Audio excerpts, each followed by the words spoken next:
Okay, this next project I'm going to show you means the world to me. It was a fantastic project for an incredible person. This was a 6-foot pondless water feature.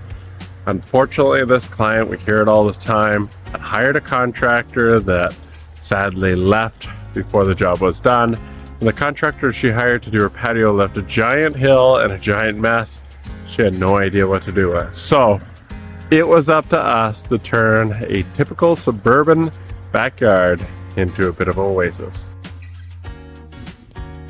Welcome to our suburban oasis transformation journey. As you can see around me, this is a very typical space, typical neighborhood with a typical backyard.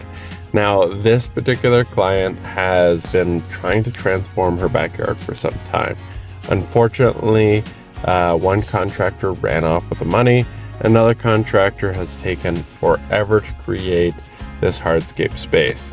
Now, what you're probably thinking as we come into this backyard and look around is one, the mess left by the other contractor, and two, there just isn't any life. Grass is wonderful if you've got kids to play around with, but it doesn't stimulate the other senses that a water feature possibly can.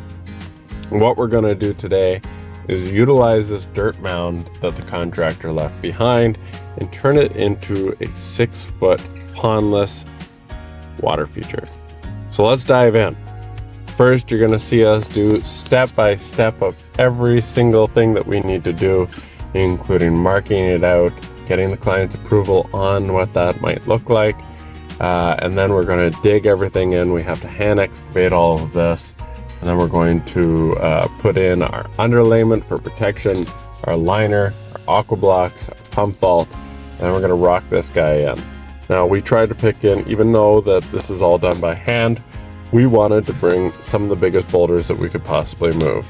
These guys are around 2 foot by 2 foot, so we're talking almost 400 or 500 pounds brought in by hand. No easy task, but the two of us were able to get it done. Now, what you're probably thinking is, why choose a pondless water feature over a pond? That's a very good question. So one is, if you travel a lot or you have no desire to have fish, but you still want some aquatic plants, you still want the sound, you want the ease of maintenance, then the pondless is probably a great choice for you. Also size, right? So we are able to bury the entire reservoir underground. So no matter how big that reservoir is, you can still make that a practical space. You can still have hardscapes on it, or you can have your garden over it to a certain extent. And it's not going to take away from the backyard while still maintaining that stunning feature.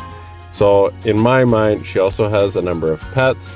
The pondless water features are typically safer for younger children. Since we've left, added a outdoor cabana, a tiki bar, and she's able to enjoy the hot tub while she's looking at that beautiful set.